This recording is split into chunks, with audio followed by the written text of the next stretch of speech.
नमस्कार दोस्तों, हम आपका अपने YouTube class Sudhir pharmacy class में स्वागत करते हैं। हम यहाँ पर प्रैक्टिस सेट करवा रहे थे आपको। आज की डेट में अध्याय 8 है जो कि नर्वस सिस्टम है, यानी तंत्रिका तंत्र। तो इसमें जो तंत्रिका तंत्र है, इस वीडियो में कम से कम 40 से 41 क्वेश्चन जो है अटेंड करेंगे, जो कि आपके लिए बहुत महत्वपूर्ण है। अगर आप डी फार्मा की तैयारी कर रहे हैं तो बी फार्मा के लिए भी इम्पोर्टेंट है। तो आइए हम स्टार्ट करते हैं वीडियो। पहला क्वेश्चन देखिए आप, क्या है? एक रेशेदार ऊतक है जो कई तंत्रिका फाइबर बंडलों को संलग्न करता है एवं घेरता है। वो कौन सा रेशेदार ऊतक होता है? ए अंतस्थ तंत्रिका कला, परितंत्रिका, सी परितंत्रिका कला और डी तंत्रिका स्तंभ। तीन में से कौन सा ऑप्शन सही है? ऑप्शन नंबर सी परितंत्रिका कला जो होती है एक प्रकार की रेशेदार ऊतक होती है जो बंडलों को संलग्न करता है एवं घेरता है। क्वेश्चन नंबर 2, प्रत्येक व्यक्ति न्यूरॉन से घिरा हुआ होता है। कब? ए अंतस्थ तंत्रिका कला, बी परितंत्रिका, सी परितंत्रिका कला, डी तंत्रिका स्तंभ। तीन में से कौन सा ऑप्शन सही है? ऑप्शन नंबर ए अंतस्थ तंत्रिका कला जो होता है प्रत्येक व्यक्ति न्यूरॉन से घिरा होता है। क्वेश्चन नंबर 3 देखिए, रीढ़ की हड्डी के तंत्रिका जोड़े परिधीय तंत्रिका तंत्र में उपस्थित होते हैं। कितने? ए 31, बी 12, सी 35, डी 24। तो इनमें से कौन सा ऑप्शन सही है? ऑप्शन नंबर ए 31। तो जो 31 है, रीढ़ की हड्डी के तंत्रिका जोड़े परिधीय तंत्रिका तंत्र में उपस्थित होते हैं। क्वेश्चन नंबर 4 की बात करें, 4 नंबर देखिए आप, पहली तथा सबसे बाहरी झिल्ली है जो कपाल के भीतरी भाग में स्थित होती है। वो कौन सी झिल्ली होती है? ए पायामेटर, बी जाल तानिका झिल्ली, सी ड्यूरामेटर, डी तानिका। इनमें से कौन सा ऑप्शन सही है? Option number C dura mater. तो ड्यूरामेटर जो होती है पहली तथा सबसे बाहरी झिल्ली होती है जो कपाल के भीतरी भाग में स्थित होती है। क्वेश्चन नंबर 5, निम्नलिखित में से कौन सा मध्य मस्तिष्क का भाग होता है?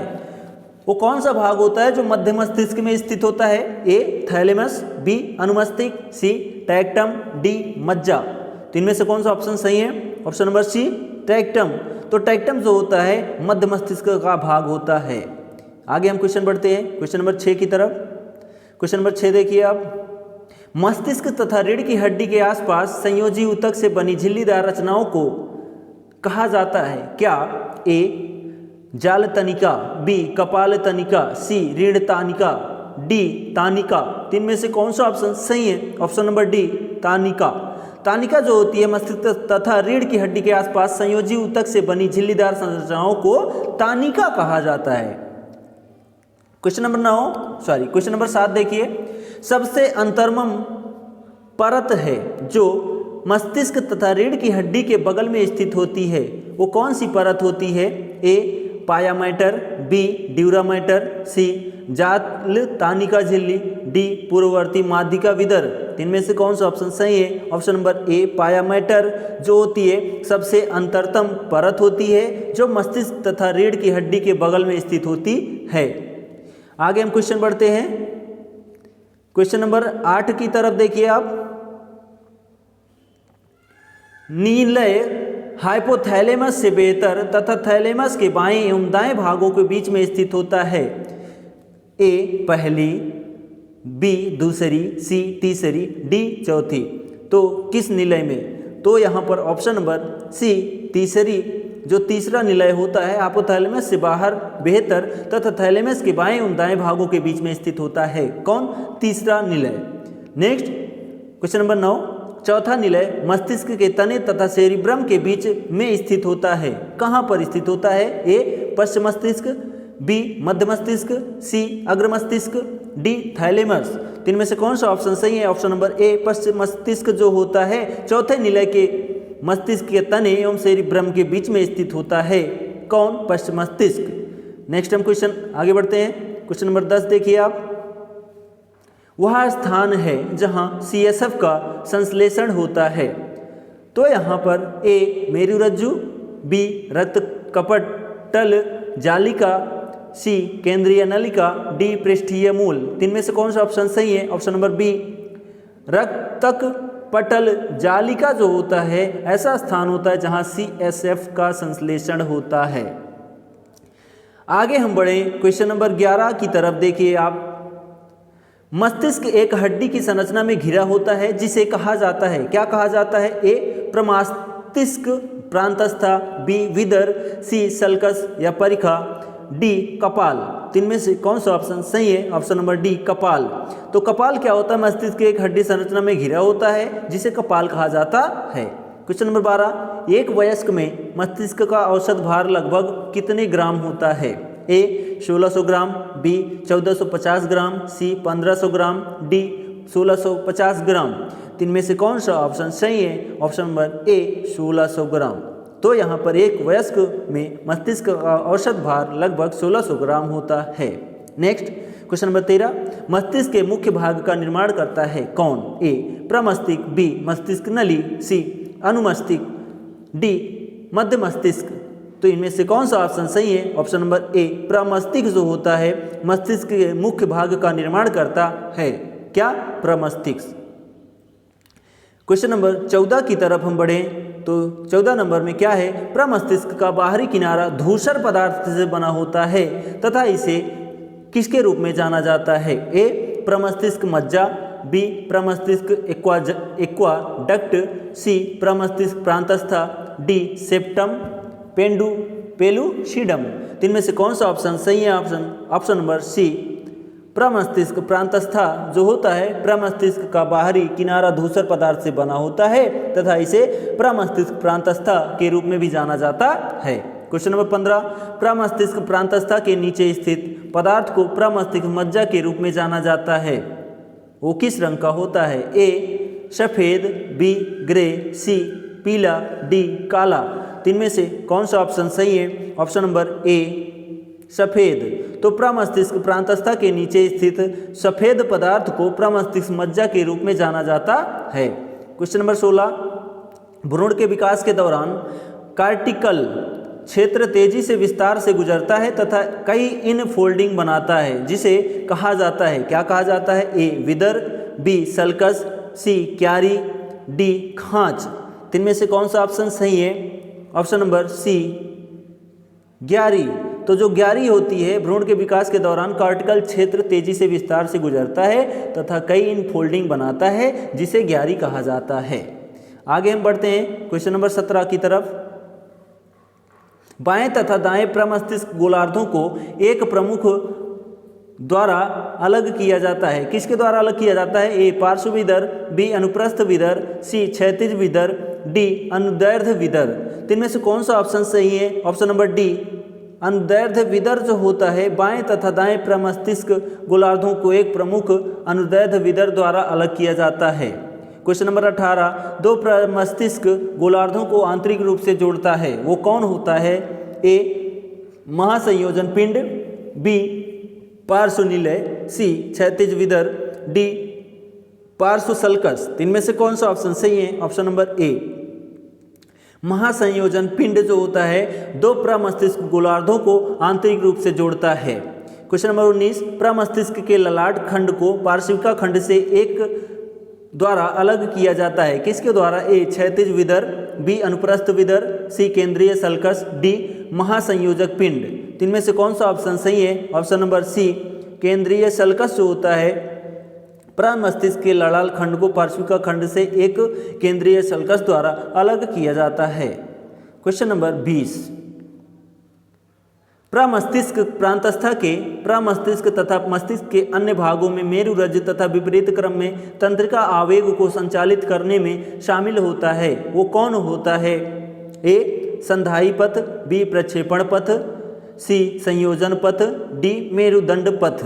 तीन में से कौन सा ऑप्शन सही है? ऑप्शन नंबर बी प्रक्षेपण पथ जो होता है प्रमस्तिष्क प्रांतस्था के प्रक्षेपण पथ प्रमस्तिष्क तथा मस्तिष्क के अन्य भागों में मेरुरज्जु तथा विपरीत क्रम में तंत्रिका आवेग को संचालित करने में शामिल होता है। क्वेश्चन नंबर 21, प्रमस्तिष्क प्रांतस्था के एक कर्णक से दूसरे में तंत्रिका आवेगों के संचालन में शामिल होते हैं, वो कौन होते हैं? ए संधाई पथ, बी प्रक्षेपण पथ, सी संयोजन पथ, डी मेरुदंड पथ। तीन में से कौन सा ऑप्शन सही है? ऑप्शन नंबर सी संयोजन पथ। चलिए नेक्स्ट हम क्वेश्चन आगे बढ़ते हैं क्वेश्चन नंबर 22 की तरफ। बाद के शुक परिखा में तथा उसके आसपास स्थित होती है। ए पश्च कपाल खंड, बी ललाट खंड, सी पार्श्विका खंड, डी शंख खंड। तीन में से कौन सा ऑप्शन सही है? ऑप्शन नंबर ए पश्च कपाल खंड जो होता है बाद के शुक परिखा में तथा उसके आसपास स्थित होते हैं। क्वेश्चन नंबर 23, मध्य मस्तिष्क को किस रूप में जाना जाता है? ए प्रमस्तिष्क वृंतक, बी मेसेन से फालोन, सी प्रमस्तिष्क वाहिनी, डी उच्च कॉलिकुलम। तीन में से कौन सा ऑप्शन सही है? ऑप्शन नंबर बी मेसेन से फालोन जो होता है मध्य मस्तिष्क के रूप में जाना जाता है। आगे बढ़ते हैं क्वेश्चन नंबर 24 की तरफ। मध्य मस्तिष्क के अग्रभाग का निर्माण कौन करता है? ए मेरुरज्जु शीर्ष, बी पोन्स, सी प्रमस्तिष्क वृंतक, डी टेक्टम। तीन में से कौन सा ऑप्शन सही है? ऑप्शन नंबर सी प्रमस्तिष्क वृंतक जो होता है मध्य मस्तिष्क के अग्रभाग का निर्माण करता है। क्वेश्चन नंबर 25, शारीरिक मुद्रा तथा संतुलन द्वारा बनाए रखा जाता है क्या? ए प्रमस्तिष्क, बी मेरुरज्जु शीर्ष, सी पोन्स, डी अनुमस्तिष्क। इनमें से कौन सा ऑप्शन सही है? ऑप्शन नंबर डी अनुमस्तिष्क जो होता है शारीरिक मुद्रा तथा संतुलन द्वारा बनाए रखा जाता है। क्वेश्चन नंबर 26, आंतर अग्र मस्तिष्क का प्रमुख भाग 80% बनाता है कौन? ए अधिचेतक, बी अधिचेतक, सी चेतक, डी अवचेतक। तीन में से कौन सा ऑप्शन सही है? ऑप्शन नंबर सी चेतक। तो चेतक आंसर अग्र मस्तिष्क का प्रमुख भाग बनाता है, वो भी कितना प्रतिशत? 80%। आगे बढ़ते हैं क्वेश्चन नंबर 27 की तरफ। तो स्वायत्त तंत्रिका तंत्र का प्राथमिक नाड़ी ग्रंथि है क्योंकि यह शरीर की कई आंत तथा चयापचय गतिविधियों को सक्रिय रूप से नियंत्रित करता है कौन? ए अधिचेतक, बी अधिचेतक, सी चेतक, डी अवचेतक। इनमें से कौन सा ऑप्शन सही है? ऑप्शन नंबर ए अधिचेतक। तो अधिचेतक जो होता है स्वायत्त तंत्रिका तंत्र का प्राथमिक नाड़ी ग्रंथि होता है। नेक्स्ट क्वेश्चन नंबर 28, प्रमस्तिष्क प्रांतस्था से चालन की आउटपुट को पोन्स की ओर तथा मेरुदंड से चेतक तक संवेदी इनपुट का प्रसार करता है कौन? ए पोन्स, बी मध्य मस्तिष्क, सी चेतक, डी अधिचेतक। इनमें से कौन सा ऑप्शन सही है? ऑप्शन नंबर बी मध्य मस्तिष्क। नेक्स्ट पॉइंट क्वेश्चन नंबर 29 देखिए आप। मेरुदंड के ग्रीवा खंड से निकलने वाली मेरुरज्ज बनाती है क्या? ए अस्त्रायुजाल, B vermis, D C tectum, D horn.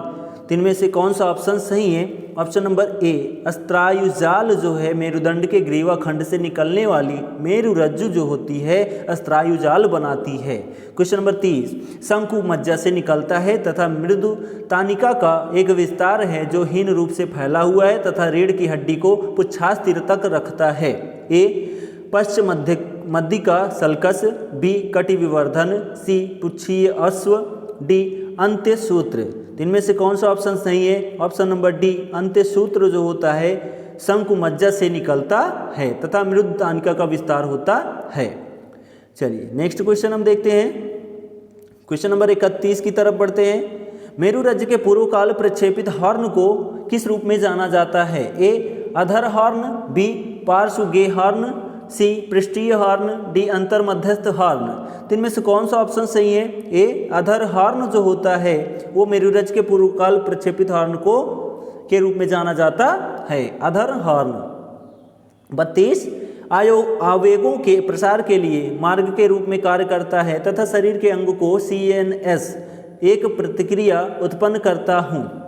ए संवेदी तंत्रिका कोशिका, बी चालन तंत्रिका कोशिका, सी अंतरा तंत्रिका कोशिका, डी समाकलन यंत्र। इनमें से कौन सा ऑप्शन सही है? ऑप्शन नंबर बी चालन तंत्रिका कोशिका जो होती है आवेगों के प्रसार के लिए मार्ग के रूप में कार्य करती है। क्वेश्चन नंबर 33, मानव में कपाल तंत्रिकाओं के कितने जोड़े उपस्थित होते हैं? 12, 24, 6, 8। ए 12, बी 24, सी 6, डी 8। तीन में से कौन सा ऑप्शन सही है? ऑप्शन नंबर ए 12। तो मानव में कपाल तंत्रिकाओं के 12 जोड़े उपस्थित होते हैं। क्वेश्चन नंबर आगे बढ़ते हैं, क्वेश्चन नंबर 34 देखिए आप। तंत्रिका की उत्पत्ति मध्य मस्तिष्क के प्रमस्तिष्क वृंतक से होती है। ए आनन, बी नेत्र, सी नेत्र प्रेरक, डी घ्रणीय। इनमें से कौन सा ऑप्शन सही है?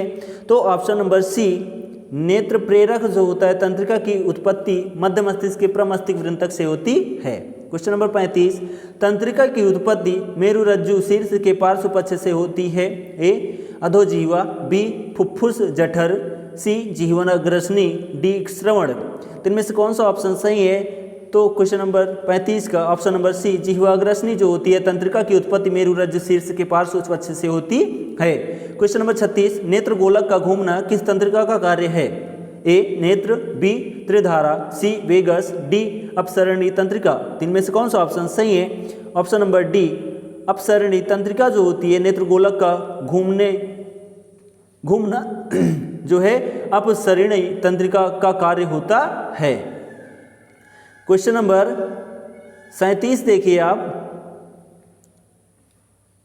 मानव शरीर में ग्रीवा तंत्रिकाओं के कुल जोड़े होते हैं कितने? ए 8, बी 12, सी 5, डी 1। इनमें से कौन सा ऑप्शन सही है? ऑप्शन नंबर ए 8। तो मानव शरीर में ग्रीवा तंत्रिकाओं के कुल 8 जोड़े उपस्थित होते हैं, यानी 16 जोड़े जो होते हैं, ठीक है, 16 कुल संख्या इनकी होती है। क्वेश्चन नंबर 38, तंत्रिका कंधे तथा गर्दन के डायाफ्राम एवं मांसपेशियों की सहायता करती हैं, कौन सी होती हैं? ए वक्षीय, बी सिक्रमी, सी ग्रीवा, डी कटी। इनमें से कौन सा ऑप्शन सही है? ऑप्शन नंबर सी ग्रीवा। तो ग्रीवा तंत्रिका कंधे तथा गर्दन के डायाफ्राम एवं मांसपेशियों की सहायता करती हैं। चलिए आगे बढ़ते हैं क्वेश्चन नंबर 39 की तरफ। एक सफेद शाखा संचारक गैंग्लिया को रीढ़ की हड्डी से जोड़ता है, जबकि ग्रे शाखा संचारक गैंग्लिया को से जोड़ता है। ए मस्तिष्क, बी मेरु तंत्रिका, सी कपाल तंत्रिका, डी कटी तंत्रिका। तो इनमें से कौन सा ऑप्शन सही है? ऑप्शन नंबर बी मेरु तंत्रिका जो होती है, एक सफेद शाखा संचारक गैंग्लिया को रीढ़ की हड्डी से जोड़ता है, जबकि ग्रे शाखा संचारक गैंग्लिया को मेरु तंत्रिका से जोड़ता है। नेक्स्ट हम क्वेश्चन आगे बढ़ते हैं, क्वेश्चन नंबर 40। आंत के अंगों की चिकनी मांसपेशियों तथा ग्रंथियों जैसे हृदय, पक्षमाभ मांसपेशियों, आंखों की परितानिका, फेफड़े, आंत, यकृत, मूत्र एवं प्रजनन तंत्र को संक्रमित करता है। कौन?